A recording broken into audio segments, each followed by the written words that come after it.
autre monde où je pourrais fouler du pied les terres et les mers auront te trouver. J'ai rêvé d'un autre monde où vivre pour l'éternité, pour que tu m'en sers, moi et mon cœur embrasé. Mais je n'ai fait que me perdre dans les abysses de cet autre monde. Je n'ai fait que me perdre, il n'y a plus rien à faire, c'est ainsi qu'est l'autre monde. Bonjour à vous, chères créatures. Aujourd'hui, je vous fais de nouveau voyager au Japon, sur l'île de Kyushu, plus exactement, afin de vous plonger au cœur des légendes et de son folklore. Mais pas seulement. Cette histoire n'était pas vraiment prévue au départ sur mon planning. Je l'ai écrite le week-end dernier en l'espace de 4 heures, autrement dit un délai très court.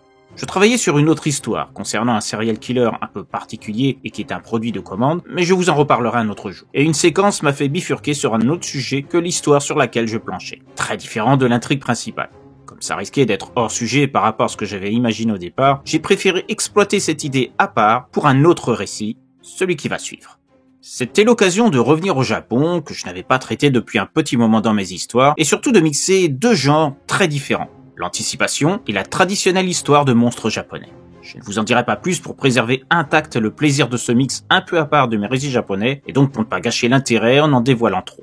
Seuls ceux et celles qui ont lu la version écrite comprendront la raison du peu d'évocation du contenu de l'histoire, contraire à mes habitudes. Mais sans plus attendre, il est temps de s'envoler au Japon, à Kyushu, pour un récit se situant en plein cœur des territoires de l'autre monde. La ferme, île de Kyushu, Japon. Le jeune Yamashita Kowamatsu débute sa tournée d'inspection des coopératives agricoles du secteur. Il sait qu'il faut toujours un temps d'adaptation de la part des dirigeants des lieux qui est chargé de visiter envers ceux qui, comme lui, remplacent les inspecteurs habituels.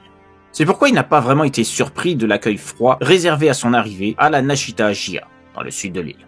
La coopérative, située au cœur du département de Kagoshima, regroupe les produits des 12 villages avoisinants. Elle représente l'une des plus anciennes et des plus puissantes de Kyushu. Une force et une longévité qui fait que des habitudes sont nées au fil des années. Les précédents inspecteurs étaient tous issus de l'un des villages dépendants de la Nashita-jia. Cependant, suite à un changement de direction de l'organisme recrutant les nouveaux inspecteurs du département, ce qui était considéré comme une sorte de tradition a été rompu, causant la mise en place de Yamashita. Malgré la méfiance du personnel de la coopérative où il s'est rendu, le jeune homme a pu s'affairer à sa tâche sans déclencher une réelle animosité. Malgré tout, deux faits l'ont troublé. En premier, la présence d'enfants jouant dans un périmètre fermé, en périphérie des silos et hangars propres au stockage des produits agricoles. S'en étonnant, il a demandé le pourquoi de leur présence à l'homme chargé de l'accompagner pour lui montrer les installations à inspecter. Celui-ci s'est contenté de préciser qu'il s'agissait des enfants de plusieurs employés qui avaient leur logement au sein de la coopérative. Il était plus simple pour ce personnel de vivre sur place plutôt que faire chaque jour le trajet de leur village jusqu'à leur lieu de travail. Ce qui était somme toute compréhensible et n'avait rien de répréhensible en soi. Plus surprenant était de constater la présence d'un hangar quasiment vide, proche des bâtiments abritant les familles hébergées. L'accompagnateur de Yamashita expliqua que cet entrepôt était inutilisé depuis des années, présentant des soucis d'isolation. Le coût pour effectuer les modifications aux normes étant trop élevé, il a été décidé de le laisser en l'état. Il ne sert qu'occasionnellement, pour y placer du matériel agricole loué aux agriculteurs les plus démunis à un moindre prix. Se contentant de ces explications, Yamashita a conclu son inspection et n'a plus pensé à tout ça. Et quand il est revenu le mois suivant pour une nouvelle inspection réglementaire, il a remarqué que les enfants jouant dans la zone leur étant réservée étaient tous différents de la dernière fois où il était venu. Même chose lors de ses visites suivantes. À chaque fois, les enfants n'étaient pas les mêmes. Le dirigeant de la coopérative eut beau lui dire que les employés hébergés étaient souvent différents, car nombre d'entre eux avaient trouvé d'autres lieux leur étant plus commodes au sein d'un village plus proche que le leur, Yamashita trouvait ça étrange, tout comme la forte activité constatée auprès du fameux hangar censé ne pratiquement pas servir. Il a masqué son étonnement à chaque visite. Mais la curiosité étant plus forte que sa prudence, et plutôt que d'en référer à ses supérieurs, il a profité de congé pour s'employer à regarder de plus près ce qui se passait au sein de la coopérative. C'est ainsi qu'il s'est introduit de nuit dans l'enceinte de la société et a pénétré dans le fameux hangar. Il a suivi discrètement une équipe ayant failli le surprendre, constatant ainsi la présence d'une entrée dissimulée dans le fond de la bâtisse. Une porte s'ouvrant par un mécanisme caché dans une paroi. Il a attendu un temps raisonnable, puis est entré à son tour. Ceci après s'être assuré que personne ne l'avait vu. Ce qu'il a découvert à l'intérieur l'a sidéré.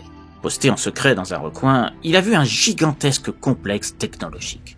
digne d'un laboratoire tel que ceux du mythique camp 731 de sinistre mémoire. D'imposants ordinateurs étaient reliés à plusieurs cuves métalliques remplies de ce qui paraissait être des corps d'enfants. Ce qui expliquait le renouvellement de ces derniers tel qu'il avait constaté ces derniers mois lors de son inspection régulière. Il n'a pas eu le temps d'en voir plus car il fut vite repéré et appréhendé, bien qu'ayant réagi en fuyant le plus rapidement possible. Il a ensuite été emmené dans le bureau du directeur. Ce dernier, jouant sur sa supériorité envers l'intrus qui ne pourrait rien divulguer de ce qu'il avait vu, lui a alors fait des confidences, le sourire aux lèvres. Comme un renard qui sait que le lapin devant lui n'a plus aucun moyen de s'échapper. La coopérative n'était qu'une couverture, cachant, comme Yamashita l'avait découvert, des installations de haute technologie. Elles ont été construites par la société Nippongen, la plus importante firme dédiée à la génétique du pays. Une partie des recherches sur le génome humain effectuées sur place a une autre finalité que celle destinée aux travaux secrets de Nippongen.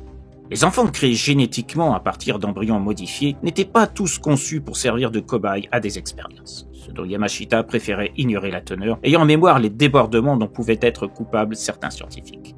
Et encore plus quand ils agissent pour le compte d'une société aussi puissante que Nippongen. Une majorité de ces enfants étaient livrés à des créatures vivant dans la forêt, des Oni. Autrement dit, les fameux démons aux allures d'ogre typiques du folklore japonais. Bien qu'il insistât pour ne pas en savoir plus, Yamashita dut se résoudre à la malice de son interlocuteur qui s'amusait du comportement apeuré du jeune homme. Le directeur poursuivit donc. Le plus grand nombre des enfants ne survivaient pas aux tests effectués pour le compte de la Nippongen. Des expériences dont le but n'était pas très clair. Pour autant, le sort des autres enfants échappant au processus des tests était bien pire. On leur coupait la langue pour les empêcher de crier, puis ils étaient emmenés vers un lieu spécifique au cœur de la forêt, une grotte, là où vivait la communauté d'Oni.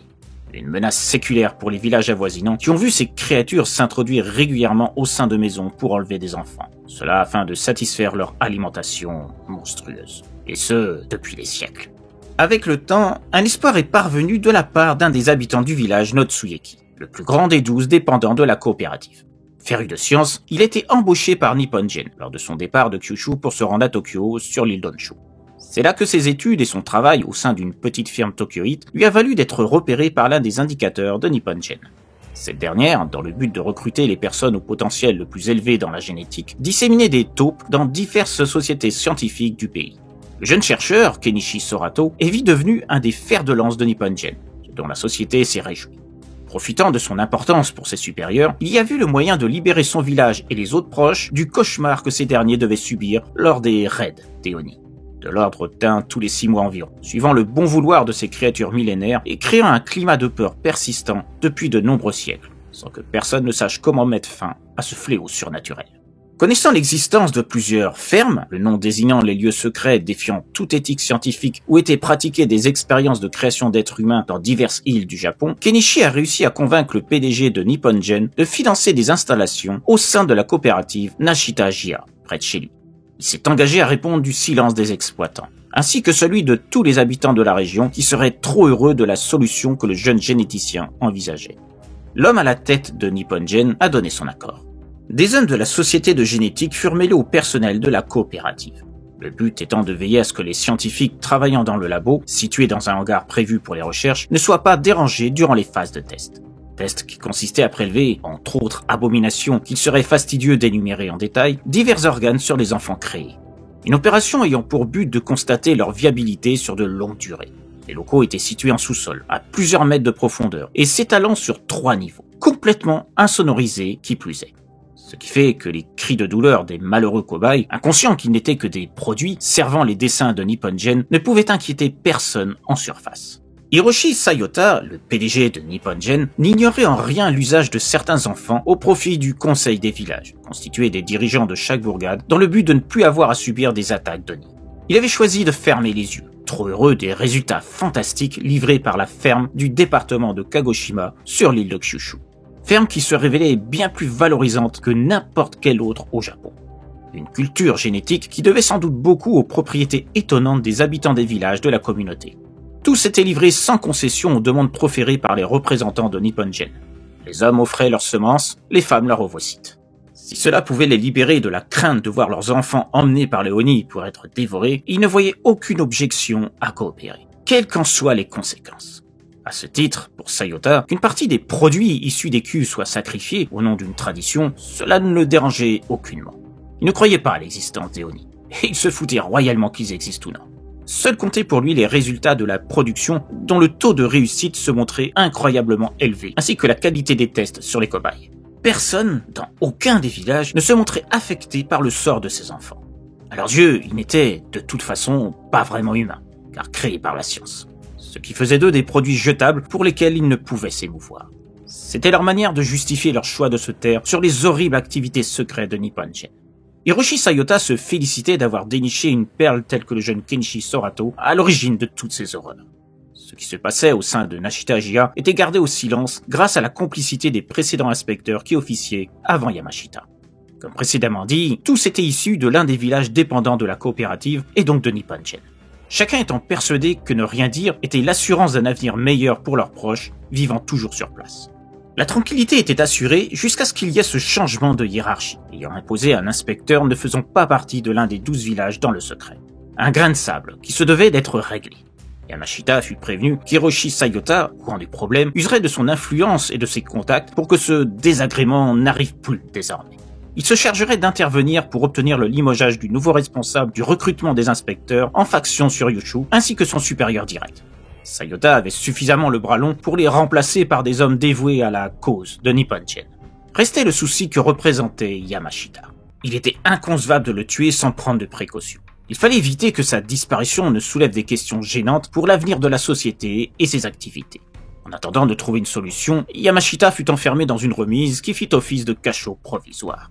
Le temps que Kenichi Sorato, qui serait mis au courant également de cette situation délicate, puisse donner son avis sur ce qu'il convenait de faire. Étant natif de la région, ayant toute confiance de la part de Sayota, il était le plus à même de trouver la solution adéquate. Après tout, il était celui qui avait permis que son village et les autres bénéficient de la tranquillité et la sécurité auxquelles ils aspiraient depuis tant d'années. Kenichi était considéré pour tous ces gens comme un sauveur, un héros local. Il saurait proposer le bon choix. La réponse arriva quelques jours plus tard. Le directeur de la coopérative vint voir Yamashita dans sa cellule de fortune et lui fit part de la décision prise en haut de la chaîne. Autrement dit, par le PDG de Nipponjen, en accord avec la proposition évoquée par Kenichi Sorato. On disposa un sac de toile sur la tête de Yamashita et ses mains furent liées dans son dos. Il fut emmené à bord d'un véhicule. Il comprit qu'il n'était pas seul en entendant s'agiter d'autres personnes autour de lui.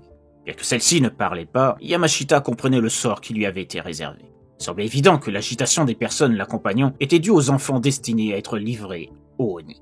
Voilà de quelle manière l'embarras qu'il représentait allait être réglé. Il allait servir de pâture à ces monstres au même titre que les enfants choisis en ce jour. Si les livraisons aux créatures étaient effectuées chaque mois, alors que celles-ci se déplaçaient autrefois dans les villages pour les rapts sur des espaces plus longs, c'était dans le but de s'assurer que les Oni ne s'intéressent plus aux villages des alentours pour y prélever leur nourriture. En les alimentant de manière régulière, le directeur de Nashita Ajiya s'assurait que ceux-ci n'expriment pas le désir de sortir de leur forêt pour remplir leurs estomacs. Les Oni étaient désormais habitués à voir leur repas servi devant l'entrée de la grotte où ils avaient élu domicile. Ils sortaient rarement et ne s'attaquaient pas aux hommes et femmes se rendant dans les bois pour cueillir des fruits et des plantes, voire chasser du gibier. À partir du moment où ils étaient rassasiés, peu leur importait que des humains se risquent sur leur territoire. Contrairement à d'autres créatures de la même espèce, ces Oni-là s'accommodaient de la présence d'hommes sur leur terre. Avec les années, ils ont compris que c'était les humains qui leur donnaient de quoi se nourrir. Ils n'avaient donc aucun intérêt à fournir à ces derniers une excuse qui les priverait d'obtenir leur repas à domicile. Le fait de ne plus avoir à faire une longue marche jusqu'à un des villages proches leur convenait parfaitement. Ils n'avaient plus d'efforts à fournir en ce sens. Tous les Oni vivant dans d'autres forêts et semant la terreur ne se montrent pas tous aussi conciliants. Les habitants humains de cette région pouvaient s'avérer chanceux de vivre auprès de créatures un peu feignantes sur les bords, plus de ne pas se montrer trop difficiles concernant la méthode adoptée pour qu'ils soient nourris régulièrement. On dit que cette espèce, car il y en a des dizaines différentes avec des us et coutumes pouvant varier d'une région à l'autre, a une digestion très longue, ce que confirment les fréquences d'attaques par le passé ayant régi le quotidien des villages alentours avant l'aide de Nipponjen. En ayant l'estomac rempli abondamment, les Oni n'ont pas terminé leur digestion qu'on leur apporte déjà de quoi satisfaire leur appétit. Un renouvellement constant nécessaire pour que leur menace ne soit plus. Il est plus que probable que les créatures ne mangent pas forcément tout ce qu'on leur apporte le jour de leur livraison. Les avis divergent sur leur mode de vie interne, personne n'ayant été assez fou pour aller voir de plus près. On suppose que les Oni doivent séquestrer leur casse-croûte dans un recoin de leur caverne, le temps pour eux de finir leur digestion, ce qui leur évite de se retrouver ainsi ballonnés pour avoir trop mangé. Afin d'assurer le maintien de leur source d'alimentation le temps nécessaire, les Oni doivent vraisemblablement récupérer des animaux, des fruits, de quoi permettre à leur futur repas de ne pas mourir d'inanition et pourrir dans un coin de la grotte. Il n'est pas impossible que des cadavres d'enfants non consommés pullulent au plus profond de celle-ci, à moins qu'elles ne soient reliées à leur monde, situé plus loin, en contrebas. Le surplus alimentaire sert peut-être à leurs congénères vivant dans les profondeurs en leur étant jeté via une ouverture dans le sol de la grotte. Tous les scénarios sont envisageables. Quoi qu'il en soit, Yamashita vit son calvaire s'achever un peu plus tard dans la soirée après un trajet de près d'une demi-heure pour rejoindre les bois proches. Le camion où il avait été disposé s'arrêta. On le fit descendre du véhicule avant de le forcer à avancer jusqu'à un point défini. On lui retira son sac de toile, lui obstruant la vue à cet instant. Il vit la grotte. Sans qu'il puisse dire quoi que ce soit, il fut attaché sur un des nombreux piquets présents devant celle-ci. Il ne s'était pas trompé concernant ses camarades, mais il s'agissait bien d'enfants. Tous affichaient environ 10 ans d'âge. Enfin, leur apparence en tout cas le suggérait, tout comme leur taille, si on se réfère à l'évolution d'un enfant normal. S'agissant de création génétique, il ne devait avoir que quelques semaines d'existence véritable, tout au plus. Le directeur de la coopérative avait eu la malice de lui révéler de nombreux détails sur la procédure, persuadé qu'il ne pourrait jamais rien dire à qui que ce soit au vu du destin qui lui était promis. Lors de la phase embryonnaire, une enzyme était insérée dans l'œuf en formation. Il était destiné à accentuer la future croissance du fœtus dès son immersion dans le liquide amniotique artificiel des cuves du labo situé dans les sous-sols du hangar 24, celui où Yamashita avait eu le malheur de pénétrer, déterminant ainsi sa fin à venir. La croissance de ses enfants était donc très rapide. Une fois atteint un stade déterminé, calculé pour que la phase des tests organiques s'opère dans les meilleures conditions, l'enfant était parqué avec ses semblables dans des dortoirs qui constituaient leur lieu de vie. Des pièces dotées d'un confort absolu, avec des jouets et d'autres objets propres à leur procurer de quoi oublier les sévices qu'ils devaient subir quotidiennement. Il leur était permis, 2 fois par jour, le matin et l'après-midi, d'avoir accès à la surface, au sein d'un périmètre donné qui leur était interdit de franchir. C'était l'occasion de juger de leur réaction à la lumière des rayons du soleil faisant partie du processus de test. C'est lors d'une de ces sorties que Yamashita avait été témoin de leur présence. La vie pour ces enfants était proche de ce que subissaient les esclaves de jadis, avec cependant quelques privilèges par rapport à cette époque. En dehors des tests, ils pouvaient jouir de jours paisibles, propres à des enfants de leur âge, jusqu'à ce que leur existence se termine par la phase ultime, celle du prélèvement de leurs organes. Organes qui faisaient ensuite partie d'une autre phase ne se déroulant pas sur place. Ils étaient envoyés par camion frigorifique à différents labos de Tokyo régis par Nippon Gen. Une procédure bien huilée que Yamashita ne pourrait jamais faire connaître. Le camion partait, laissant le jeune homme seul avec ses compagnons d'infortune. Quelques instants plus tard, ils arrivèrent. Les Oni. Des masses de chair et de muscles à la couleur de peau rougeâtre. Un faciès grimaçant, déformé par 2 paires de longues canines se croisant au milieu d'une dentition de cauchemar. Des bras démesurés, finissant par des pattes plus que des mains, pourvus de griffes qui feraient passer celles du plus terrible des fauves à des aiguilles à coudre. Leurs jambes montraient une ossature qu'envirait n'importe quel culturiste, se terminant par des pieds dont chaque pas sur le sol déclenchait un soubresaut de la terre et porteurs de griffes plus petites à leurs extrémités que celles des pattes supérieures, mais non moins impressionnantes. Ces créatures sorties des abysses infernales se mirent à avancer dans la direction de leur pitance, sans même montrer une once de compassion à la frayeur s'affichant sur leur visage. Néanmoins, l'un des Oni se montra intrigué par la présence de Yamashita. Ces abominations sur pattes avaient l'habitude qu'on leur amène des enfants, qui constituaient leur nourriture préférée, ce qui ne voulait pas dire qu'ils ne dédaignaient pas engloutir des adultes de temps à autre. Et ce que fit l'Oni ne fit que confirmer cette hypothèse. Yamashita se vit arracher son bras droit sans prévenir, lui faisant libérer un cri de douleur d'une intensité sans pareille. N'étant pas familier de ce type de bruit, l'Oni qui avait le bras de Yamashita en main lâcha ce dernier de surprise, avant de montrer un visage rempli d'agacement. Si les langues des enfants fournies aux Oni étaient coupées, c'était une forme de prévenance pour eux. Le choix des enfants prévus pour être livrés aux créatures ne se décidait que bien après la naissance, c'est-à-dire la sortie des cuves. Ce qui fait qu'il y avait une sorte de période de transition durant laquelle l'ensemble des enfants disposaient de leur faculté de parler entre eux. Même si les sons sortant de leur bouche les heures suivant leur éveil se révélaient plus proches du gargarisme que de véritables mots. Il ne faut pas oublier qu'à ce moment, leur organe vocal étant frais, ils n'étaient pas encore habilités à former des mots et donc des phrases intelligibles.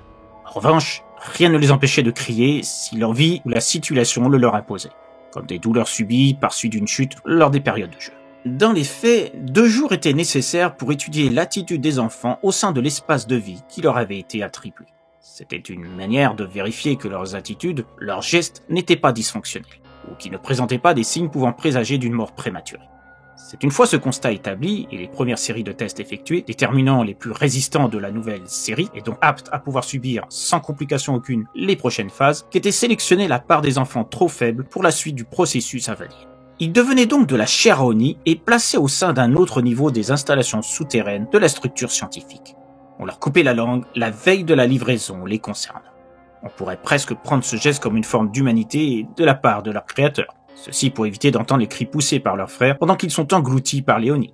Cependant, au vu de ce qui leur était promis, le doute n'était pas vraiment permis sur les intentions de leur père, qui accordait plus d'importance à la satisfaction des Oni que des sentiments pouvant être exprimés par les enfants servant d'offrande, assurant ainsi la tranquillité des villages alentours. Alors, forcément, de la nourriture qui crie, blessant les tympans fragiles des Oni, peu habitués à ce genre de musique, ça n'était pas plaisant pour ces créatures. Le monstre responsable de l'arrachement du bras de Yamashita montra sa colère l'instant suivant, soulevant l'humain apeuré. Il ne pouvait pas arrêter le flot de larmes submergeant son visage à cet instant, car conscient que son heure était arrivée. L'Oni lui brisa la colonne vertébrale d'un coup, en la projetant contre l'une de ses jambes. Voyant que le corps ne réagissait plus, se montrant sans vie et ne lui cassant donc plus les oreilles, l'Oni sourit. Il était satisfait du silence retrouvé. Après quoi, il rejoignit ses frères, qui se trouvaient déjà sur leur lieu de vie, ayant emmené avec eux le reste de leur repas. Les Oni se montrèrent très intéressés par le plat différent offert par les humains, ce qui donna lieu à quelques jalousies manifestes, ainsi que de légers grognements de mécontentement de la part de celui qui avait eu la chance de repérer ce mets pas comme les autres, dont il avait déjà goûté la chair, celle du bras arraché l'instant d'avant au pauvre Yamashita.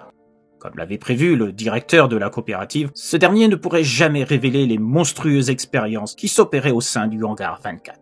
Il n'aurait jamais la possibilité d'indiquer aux médias que la Nippon Gen s'adonnait à des expériences sur le génome humain en secret au cœur de fermes d'élevage d'enfants créés génétiquement. Tout comme il lui serait impossible d'affirmer que les Oni, ces créatures issues du folklore fantastique japonais, n'appartenaient pas qu'à la légende. Désormais, Nippon Gen ne pouvait plus craindre de voir son secret éventé. Le seul qui aurait pu mettre à jour leur véritable activité, masquée par d'autres à la teneur plus consensuelle, n'était plus. Alors qu'il est, Yamashita n'a pas pu profiter des révélations dont lui avait fait part, car se trouvant désormais au fond de l'estomac d'une de ces créatures, celle qu'il pensait n'appartenir qu'aux mythes présents dans les livres traditionnels japonais. Nippon Gen étant passé maître du mensonge et des faux semblants, leur secret, faute de preuves à fournir dans un tribunal compétent, a encore de beaux jours devant lui. Des années même. Quand l'humanité serait prête à accepter les travaux que les têtes pensantes de la firme spécialisée en génétique ont mis des années à concevoir et perfectionner, peut-être que sera venu le temps de démontrer pour eux l'importance de la génétique pour le futur. Une manière de faire évoluer notre espèce, en la rendant en quelque sorte immortelle par la science. Les expériences menées par Nippon Gen sont peut-être les prémices d'une solution au vieillissement, à la maladie, voire à la vie éternelle tant rêvée par nombre de personnes qu'on dit folles pour oser penser que cette utopie puisse devenir réelle. Ce rêve n'est peut-être plus si loin aux yeux d'Hiroshi Sayota, le maître de Nippon Gen. Ces fermes, à ses yeux, sont l'avenir de l'homme. Une nécessité pour avancer et briser les tabous de la vie elle-même, quitte à en sacrifier des centaines pour arriver à ce but. Ces enfants nés de cuves dans des laboratoires où l'horreur qui s'y déroule n'a rien à envier au choix des habitants de ces 12 villages qui ont trouvé la tranquillité en donnant de quoi manger aux Oni qui les terrorisaient naguère. Ces mêmes enfants. Ces cobayes créés pour faire avancer une science qui se joue de toutes les barrières morales. Bienvenue dans le futur. Bienvenue dans les fermes. Bienvenue dans un monde où la vie sert à créer l'avenir de l'homme sans le moindre tabou. Je vous l'ai déjà dit sur de précédentes vidéos, mais le Japon est une terre de contradictions. Les traditions, aussi étranges soient-elles pour nous, Européens, font partie du paysage et de la culture du pays et très respectées. Plus encore dans les campagnes où le respect des divinités et des esprits est très présent. C'est pourquoi, malgré la menace subie, nombre de villages préfèrent se résigner plutôt que de vouloir bouleverser l'ordre établi par des créatures séculaires. Aux yeux de ces villageois, il est important de trouver une solution sans que cela perturbe les forces qui se trouvent autour d'elles. Et la loi du silence envers les autorités y est appliquée très régulièrement. Les affaires concernant un village ou une région se doivent de ne pas faire intervenir des étrangers au lieu, sauf si ceux-ci acceptent le mode de vie local et peut parvenir à une alternative pour contenter tout le monde. Ce qui peut parfois entraîner des dommages collatéraux, comme cela a été le cas dans cette histoire. La proposition offerte par Keiichi, un enfant du pays, a été mieux accueillie que s'il s'était agi d'un non-natif, ignorant leurs coutumes et le respect dû à des créatures comme les Oni, malgré la terreur et le malheur qu'elles provoquent. Ce qui fait que l'aide de la Nippon Gen n'a pas été perçue comme une intrusion à leur vie. C'est un garçon né chez eux qui, par son emploi dans une société salvatrice, s'est montré comme un sauveur à leurs yeux. La vie est importante pour les Japonais, mais nombre de campagnards n'hésiteront pas à sacrifier des étrangers si cela doit leur apporter la sérénité qui leur fait défaut depuis des années. Et les naissances sont considérées comme un cadeau dès lors qu'elles se pratiquent de manière naturelle. Un enfant né d'une union contre nature sera immédiatement rejeté sans ménagement et ses parents considérés comme des traîtres aux traditions et un irrespect de la frontière entre esprit, créature et humain. C'est la raison pour laquelle il leur a été si aisé de ne voir aucun inconvénient à ce que ces enfants créés génétiquement servent de repas aux Oni. Pour eux, ils ne sont pas des humains, même s'ils en ont l'apparence, car nés de façon non naturelle. Ils ne sont rien de plus que des objets qui leur apportent la tranquillité qu'ils n'espéraient plus, la peur de voir leur enfant naturel emmené par ces ogres, entraînant un deuil durable. Pour autant, ils sont attachés à leurs racines, et il est donc hors de question pour eux de partir pour échapper à la fringale des monstres vivant dans les bois et menaçant l'éradication pure et simple des villages l'un après l'autre. Un mode de conscience qui peut paraître bizarre et dénué de bon sens. Mais je vous l'ai dit, les traditions ont la peau dure, surtout pour les anciens. Ce sont les jeunes qui ont plus tendance à vouloir partir vers les villes loin de leur famille, tout en gardant le contact avec elles, car cela fait partie de leur éducation, de la culture japonaise. La famille, plus que tout le reste, ne doit jamais être mise de côté, quelle que soit la distance. Le choix de faire vivre des êtres dotés de conscience humaine, comme ces enfants nés de la science, est un dilemme qui sera toujours au cœur des débats scientifiques.